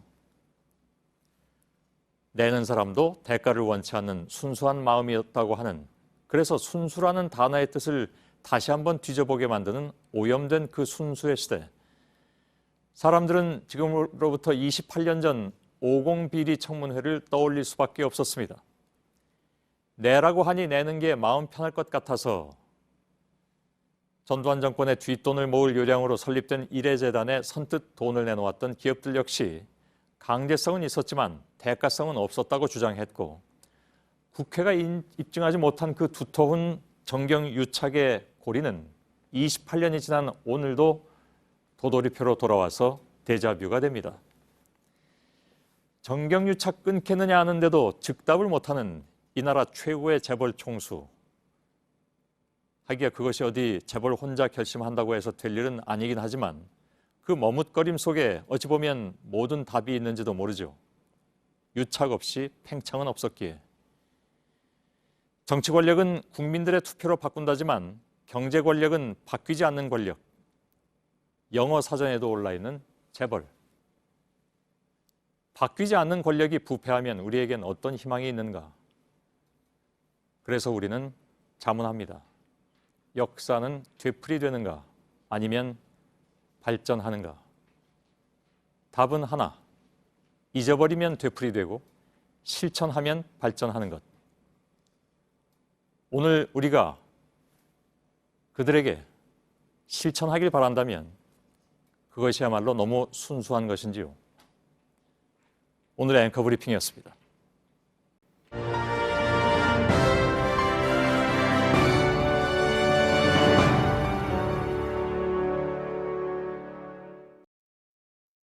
예, 일부에서 잠깐 말씀드렸습니다만 세월호 당일 7시간의 의혹과 관련해서 몇몇 언론이 새로운 의혹을 제기했습니다. 그 의혹들을 취재기자와 좀 짚어보도록 하죠. 새로운 의혹은 박근혜 대통령이 세월호 참사 당일에 사고 사실을 알고도 머리를 단장하느라고 2시간 가까운 시간을 보냈다. 뭐 이런 내용인데 서복현 기자가 지금 나와 있습니다. 자, 서복현 기자. 예. 세월호 사고 당일 그때 청와대에서 머리를 하고 있었다. 이거 무슨 내용입니까? 오늘 한겨레가 오후에 인터넷판에서 먼저 제기를 했던데요. 예.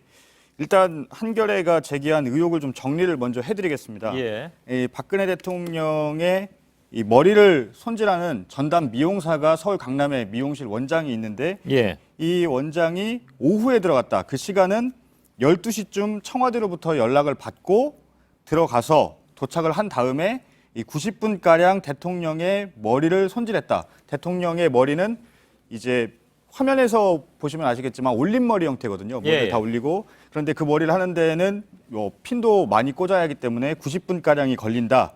그래서 12시쯤 강남에서 출발했기 때문에 1시간가량이 예상이 되면 1시 정도부터 시작을 해서 머리를 하는 동안 90분가량이 소요가 됐다.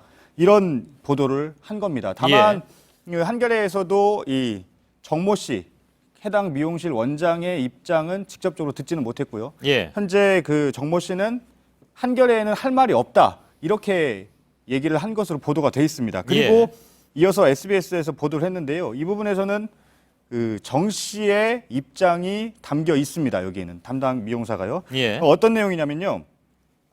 본인이 세월호 참사 당일에 머리를 하긴 했다. 이런 얘기가 있었고요. 예. 그리고 아침에 하긴 하셨어요라고 했을 때 네라고 얘기를 한 부분이 나옵니다. 그리고 이후에 나온 부분은요. 당시에 중대본에 있을 때 5시 이후에 중대본을 방문했었죠. 이 박 대통령의 머리가 헝클어져 있었는데 왜 머리가 그렇게 된 거냐라고 했더니 비상 시국이었고 옷에 맞춰서 머리를 하다 보니 그런 머리가 나왔다. 이렇게 정 씨가 전담 미용사가 말하는 부분이 나옵니다. 이것을 토대로 SBS는 3시 이후에 그러니까 중대본을 방문하기 전에 이 전담 미용사가 머리를 만졌을 것이다. 이렇게 추정하는 보도를 내놓은 상황입니다. 예. 자, 물론 차이는 뭐 있는데 배가 가라앉고 있는 상황인데 미용사를 청와대로 불렀다는 것이냐 이런 얘기가 당장 나왔죠. 예, 그렇습니다. 일단 그 전담 미용사의 입장이 나온 그 SBS 보도를 보면 예. 세월호 당일에 미용사가 청와대에 출입했다는 것은 어느 정도 확인이 된 것으로 보입니다. 예. 그러니까 시간은 좀 다르긴 하지만 어쨌든 당시에 미용사가 가서 대통령의 머리를 만진 부분이 어느 정도 확인이 된 부분인데요. 예. 그런데 시간상의 차이는 있지만요. 그 SBS는 뭐 3시에서 5시다. 그리고 한겨레는 1시 이후에 머리를 만졌다라고 한 부분인데 일단 미용사가 오후에 갔을 것으로 추정된다는 의혹은 동시에 둘 다 똑같이 제기를 했습니다. 예. 그 오후는 어떤 시간이었냐면요. 일단 11시 23분에요. 오전 11시 23분에요. 대통령 안보실로부터 유선 보고를 받았습니다. 물론 그 앞서는 언론에서 전원구조라는 오보가 나오긴 했지만 예. 이때는 안보실로부터 전화를 받으면서 선체에 잔류하고 있을 인원들이 있을 수 있다. 이런 가능성을 보고를 받았고요. 예. 이후에도 보면 그 11시 28분에요. 정무수석실에서 보고가 갔는데 477명이 탑승을 했고 161명이 구조가 됐다. 이런 보고를 받았습니다. 그러니까 예. 구조 인원이 탑승객보다 한참 모자라다는 보고를 받고 있었던 상황인데 예. 만약에 이 시간에 이제 대통령이 머리 손질을 하고 있었다면 세월호 7시간과 관련해서 큰 파장이 일 수 있는 부분입니다. 다만 머리를 했던 시간 한겨레는 90분이라고 얘기를 했고요. 예. 그런데 그 SBS 보도에는 아직 확인되지는 않았습니다. 과연 머리를 하는데 얼마나 소요됐는지는 확인되지 않고 있기 때문에 예. 그 부분에 대한 추가 취재가 필요할 것으로 보이고요.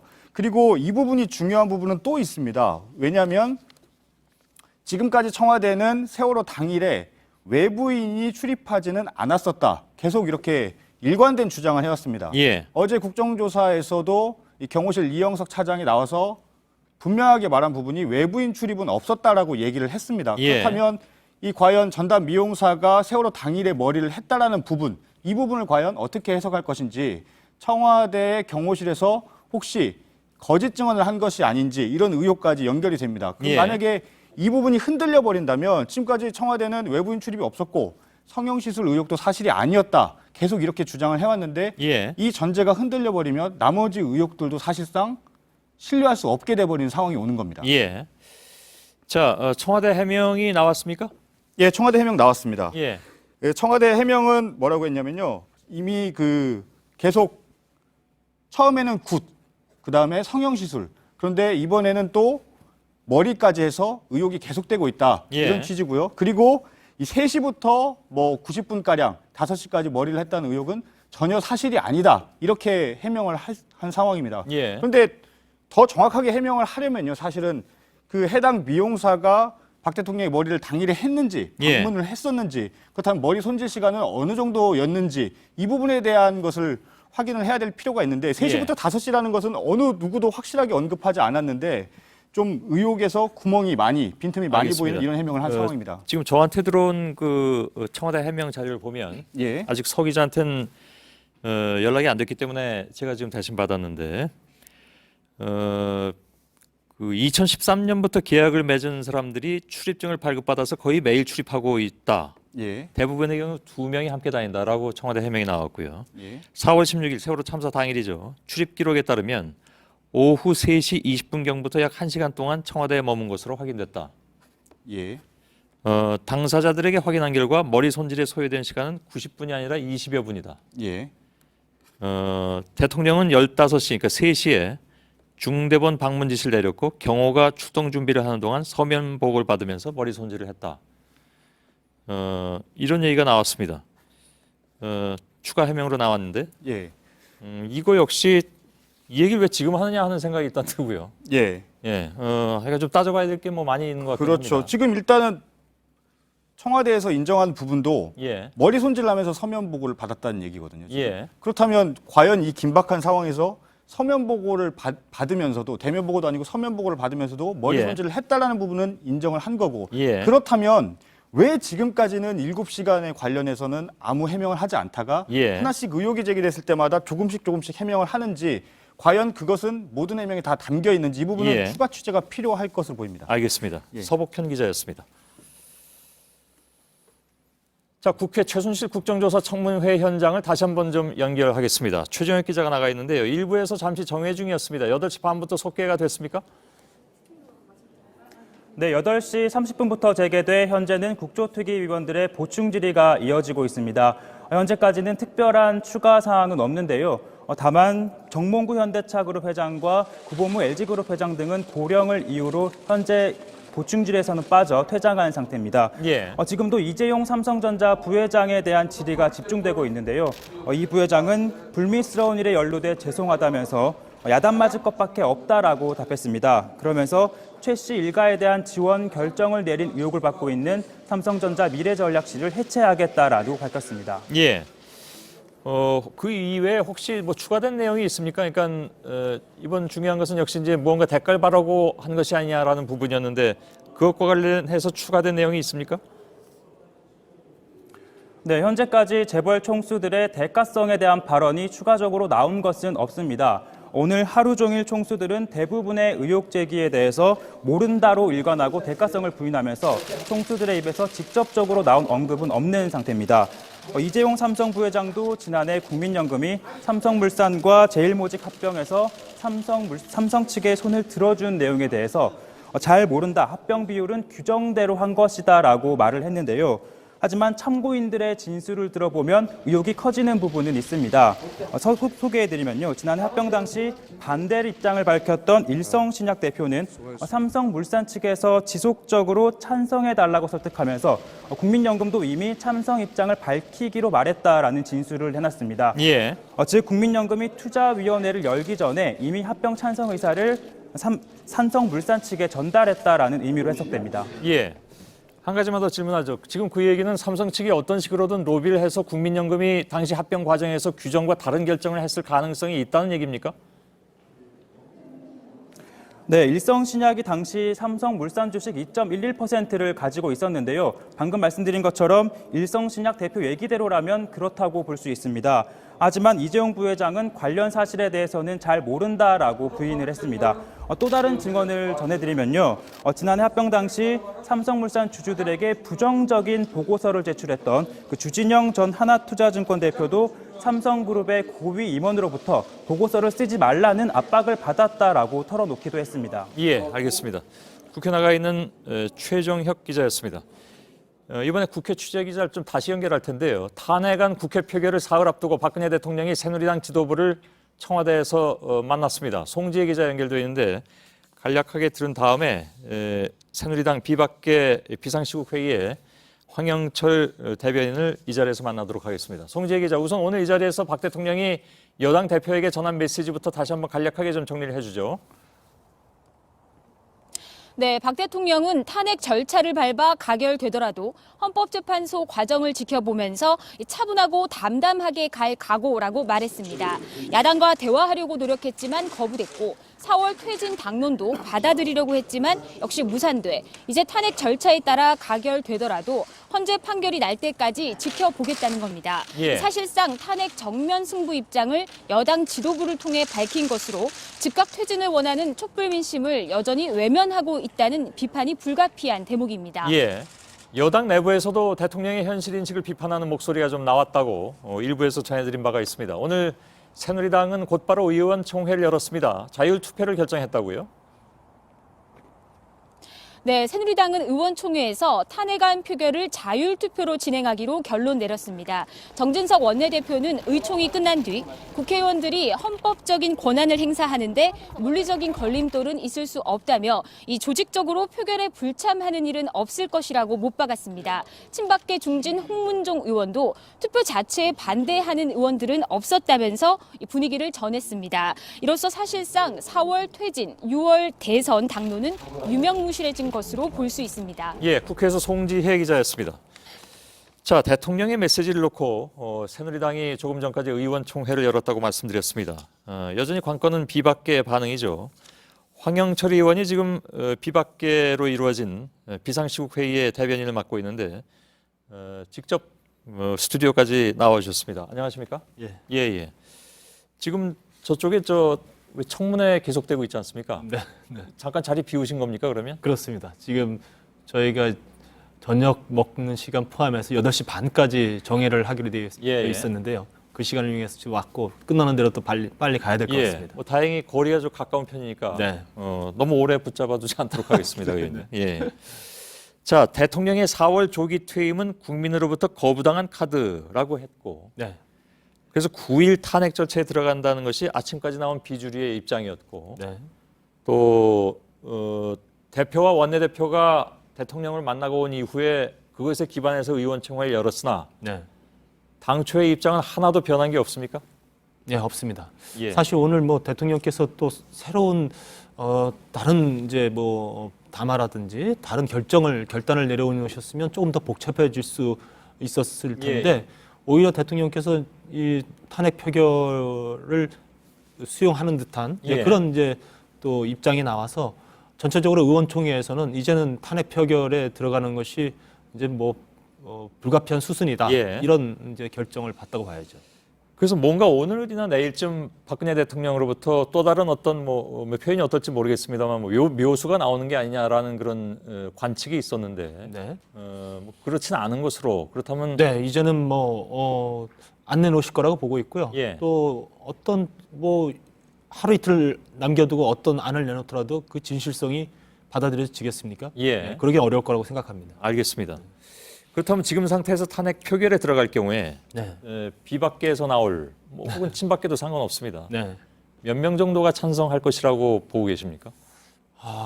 저희들이 그 자유투표가 아닌 경우를 예상했을 때 저희들은 35명을 예상하고 예, 그렇게 예.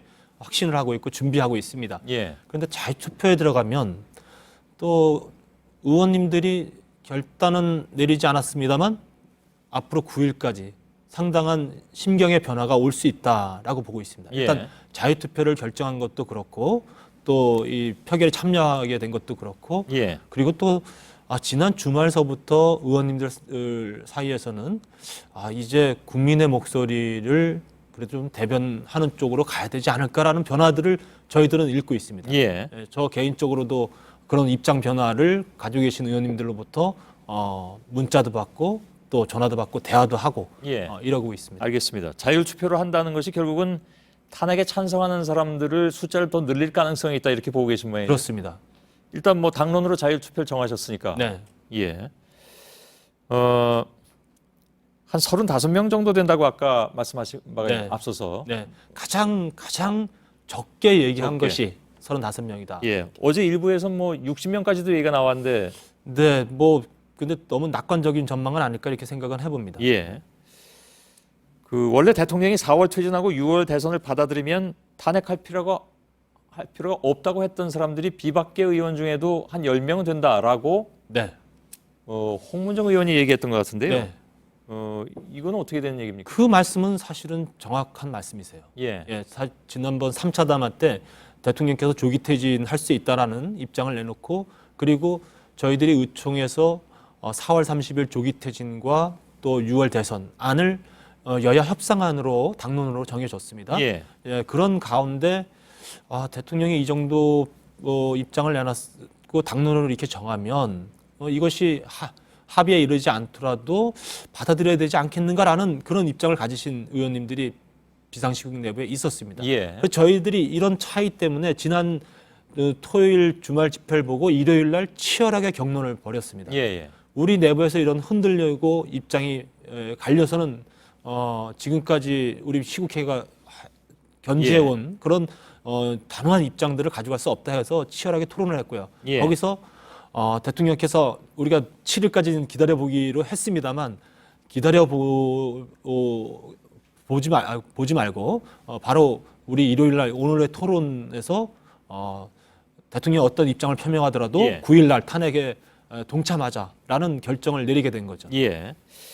자, 그 탄핵에 동조하는 의원들의 명단을 공개할 수 있다고 말씀하셨습니다. 네. 그러니까 지금 무기명으로 하게 되어 있으니까요. 예.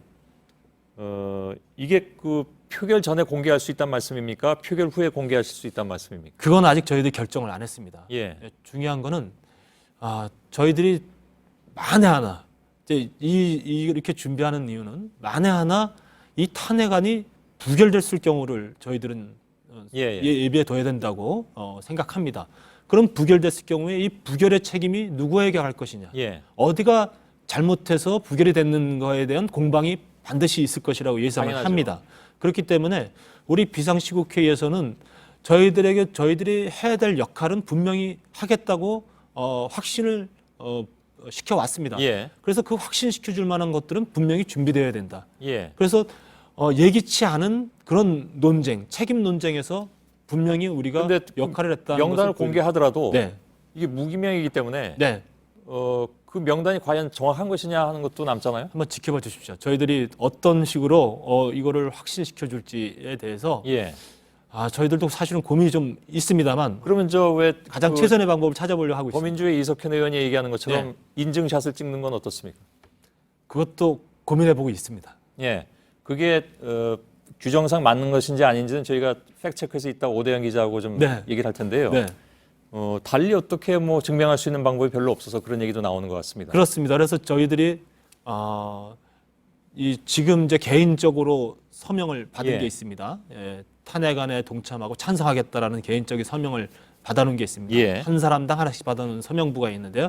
그 서명부를 활용할지 그러면 그것은 또 찬성표를 찍었는지에 대한 또 그런 또 의심을 받을 수 예. 있잖아요. 확신을 줄 수가 없고 그래서 그 이후의 방향에 대해서 어떻게 하는 게 예. 좋을지 일단은 지금 말씀하신 대로 정말 뭐 인증샷을 찍어놓고 이건 본인이 이제 보관하고 예. 공표를 안 하면 되는 거니까요. 예. 만에 어떤 경우가 생기지 않으면 그러나 꼭 공표를 해야 될 만큼의 어떤 그런 상황이 온다. 예. 그러면은 그 할 부분에 수밖에 대해서는 없다. 할 수밖에 없다. 왜냐하면 그런 안도 생각 중이라는 것만 예. 말씀드립니다. 전부터 그 야당 측의 이탈표를 몇 번 언급하신 바가 있기 때문에 그렇습니다. 네. 그것도 이제 그 일종의 나중에 네. 책임 회피형 발언이 아니냐 이런 얘기가 나올 수도 있으니까 네. 아예 그러면 아까 말씀드린 것처럼 뭐 네. 인증샷을 하든 뭘 하든 해가지고 네. 명확하게 가지고 계시면 네. 그런 논란에선 벗어날 수 있는 게 아니냐 하는 생각을 좀 해봤고요. 그렇습니다. 예. 그 국회를 당일에 시민들이 네. 와서 볼 수 있도록 개방하라는 요구가 있습니다. 볼 수 있도록 하는 거는 할 수 있습니다. 예. 그런데 지금 또 이제 한편에서 좀 고민의 지점이 뭐냐면 예. 이제 이 촛불 민심이 이제 국회를 향할 것이다. 그리고 우리가 9일 날 표결하는 그 시점에도 많은 국민들이 저희들의 표결을 지켜보기 위해서 오는데 근데 이게 다 집회를 하기 위한 목적으로 국회에 들어올 수는 없습니다. 예. 그러나 평화적으로 국회를 방문하는 분들에겐 얼마든지 저희는 개방할 수 있다고 생각을 하고 있고요. 예. 집회를 하는 형태라고 한다면 그거는 법과 원칙이 주어진 방식대로 해야 된다고 보는 것이죠. 바깥에서는 집회할지 모르겠지만 국회 네. 안에서 집회하지는 않으시겠죠? 그런데 뭐 그거는 알 수 사실 없는 것이다. 알 수 없는 부분입니다. 예. 글쎄요, 그거는 어떻게 또 담보를 해서 받아들일 수 있을지는 좀. 근데 믿어야죠. 사실은 예. 이제 뭐 너무 많은 이 인원이 국회에 들어오는 상황은 아마 만들지 않을 거라고 예, 생각을 예. 하고 있습니다. 예. 그래서 알겠습니다. 그 부분에 대해서는 아마 국회 방호처에서 여러 가지 고민을 할 거다 이렇게 예. 생각합니다. 알겠습니다. 가시자마자 오대영 기자가 팩트체크를 할 텐데요. 네.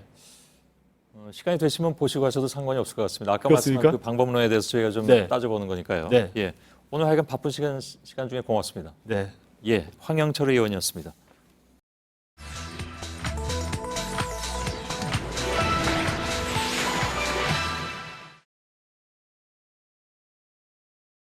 네, 이석현 더불어민주당 의원의 SNS입니다. 9일 탄핵 투표한 용지를 인증샷을 찍어서 올리겠다면서 동료 의원의 동참을 요구했습니다. 본회의장에서 인증샷을 찍는 건 이례적인 일이죠.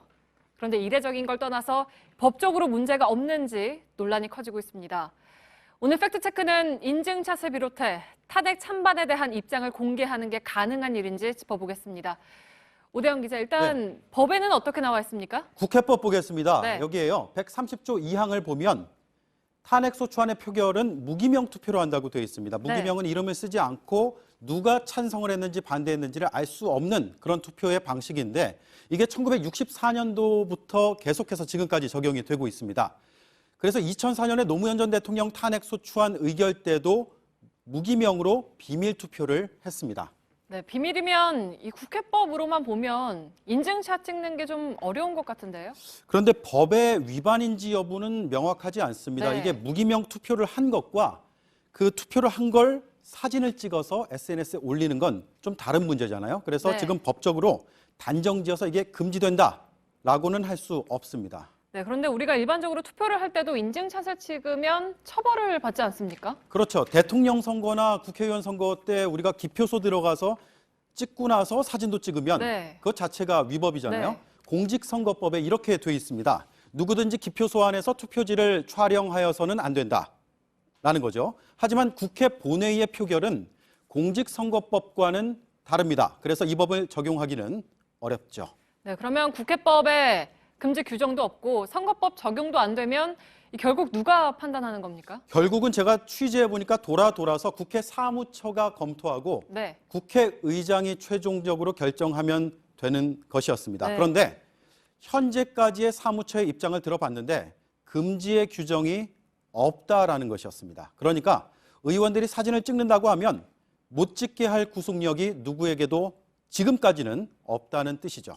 네, 그러니까 인증샷이 불가능하지 않다는 건데 그러면 투표 용지에 자기 이름을 쓰는 거는 어떻게 됩니까? 그런 질문 오늘 많이 받았습니다. 네. 무기명 투표인데 아예 이름 써버리자라는 의견도 네티즌들 또 네. 시청자들 많이 보내주셨는데 중요한 건 그건 할 수는 있습니다. 그런데 그 표는 효력이 없어집니다. 네.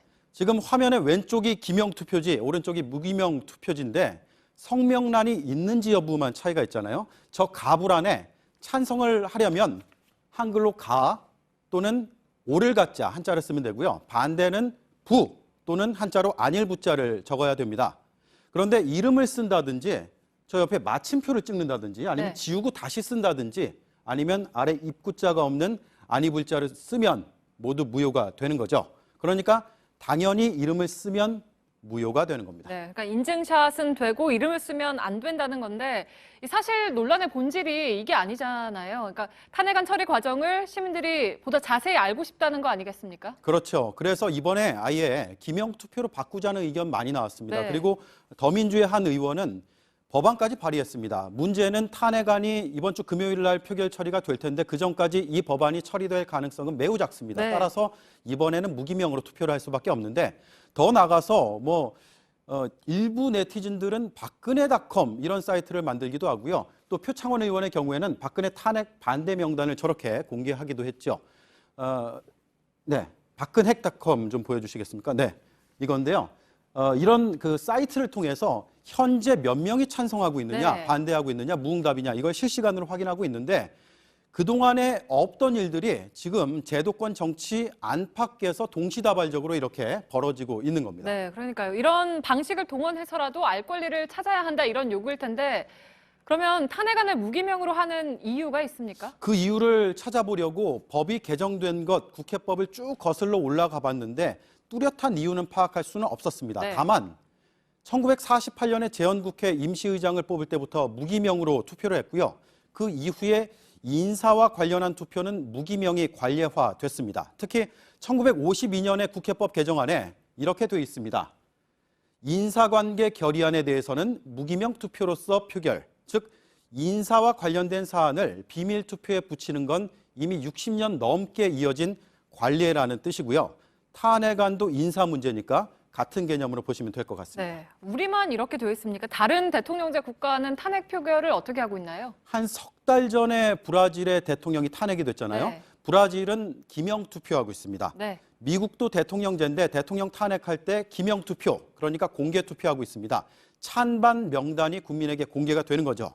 워터게이트 사건 때로 보겠습니다. 닉슨 대통령은 하원의 탄핵안 표결 직전에 사임을 했습니다. 네. 여러 가지 이유가 있었습니다. 그런데 공개 투표를 앞두고 이미 결과가 뻔히 드러났기 때문에 하야를 선택한 측면도 있습니다. 미국은 상하원 모두 비공개 투표 사례를 오히려 찾아보기 어렵습니다. 그래서 공개 투표를 해야 하는 이유, 학계에서는 이렇게 설명을 하고 있습니다. 네. 국회가 대통령을 상대할 수 있는 가장 큰 결정이고 중요한 결정인데 국민의 대표라고 하는 국회의원들이 각자 어떤 결정을 했는지를 표로서 밝히는 거는 뭐 어떻게 보면 국회의원의 당연한 의무이자 권리이죠. 네, 국회의원은 하나하나가 걸어다니는 기관이다 이런 말 많이 쓰잖아요. 투표는 막중한 책임이 그래서 부여되는 행위라는 의견도 취재 과정에서 들을 수가 있었습니다. 국회의원은 소신대로 투표할 권한을 국민에게 위임받았습니다. 그런데 국민은 지금 믿지 못하겠다. 확인하겠다 이렇게 말하고 있습니다. 그래서 국회가 그 소신을 인증을 해야 하는 이례적인 상황이 우리의 서글픈 현실이 되고 있습니다. 네, 팩트체크 오대영 기자였습니다.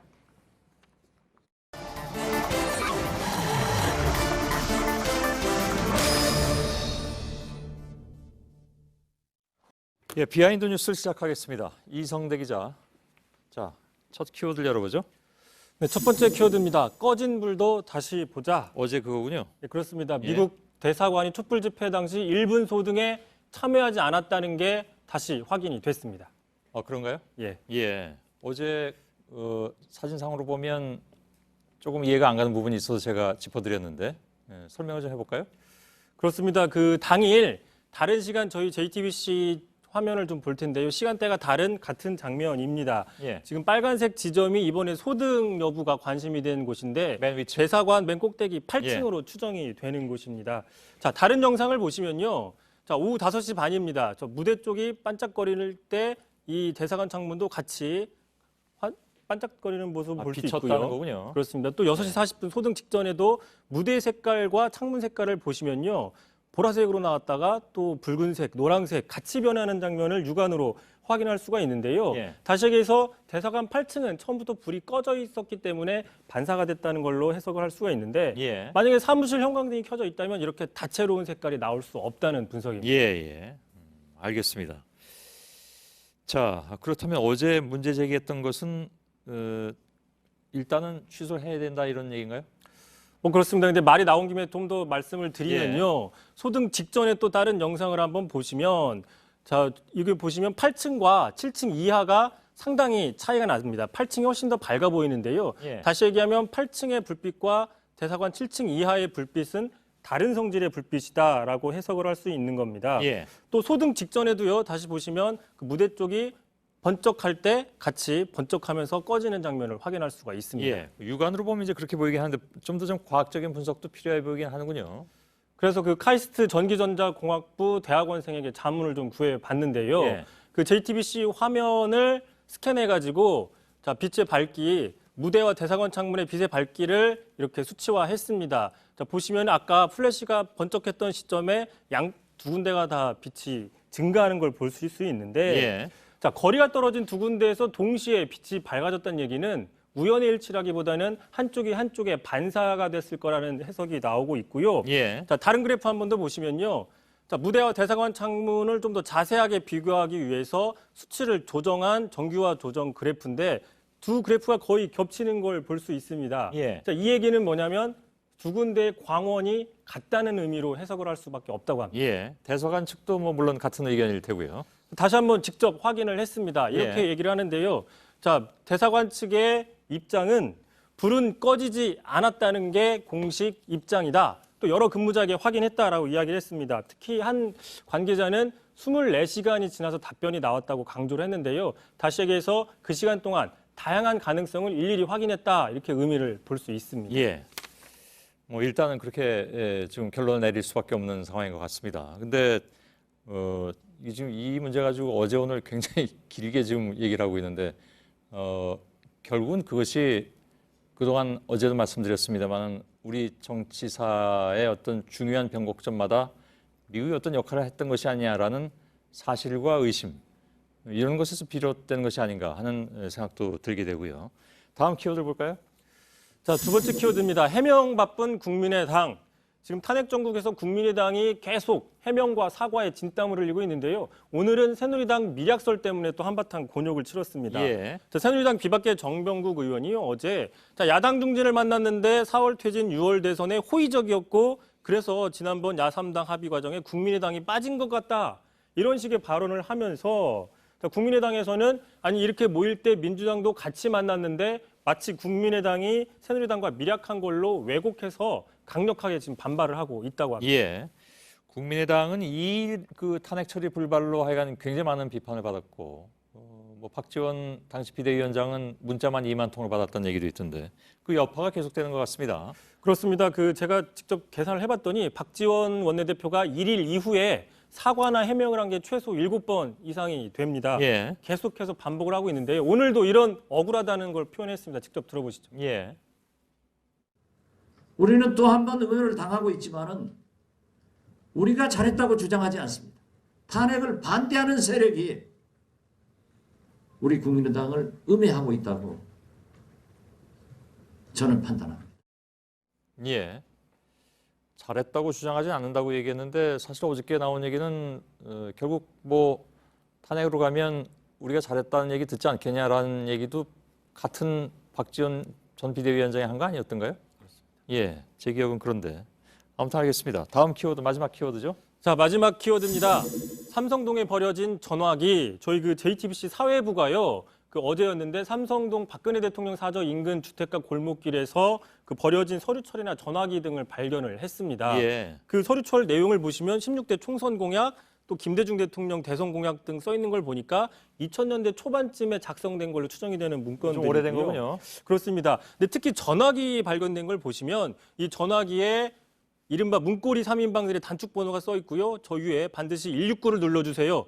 발신번호 제한 표시입니다. 저게. 아, 예. 그래서 누가 이걸 버렸는지 또 어디서 이게 나왔는지는 아직까지는 지금 저희가 확인을 하고 있는데요. 예. 참고로 이게 버려진 곳에 CCTV가 돌려져 있었다고 파악이 되고 있습니다. 아, 버려진 곳에? 거기를 비추는 CCTV가 돌려져 다른 방향으로 데로요? 돌려져 있는 걸 확인을 했습니다. 아, 예. 아무튼 저건 좀 들여다봐야 될 필요가 있겠군요. 예, 알겠습니다. 비하인드 뉴스 이성대 기자였습니다. 수고했습니다.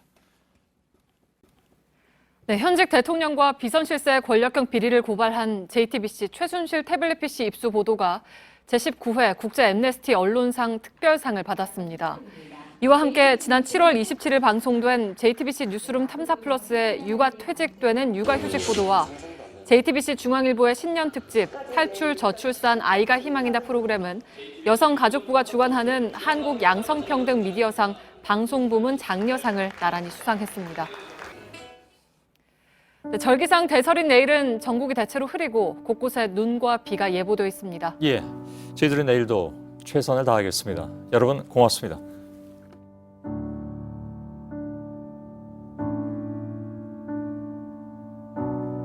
Say something, I'm giving up on you.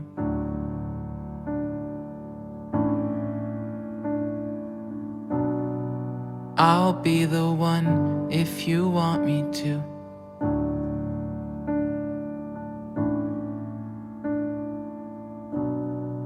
Anywhere I would have followed you.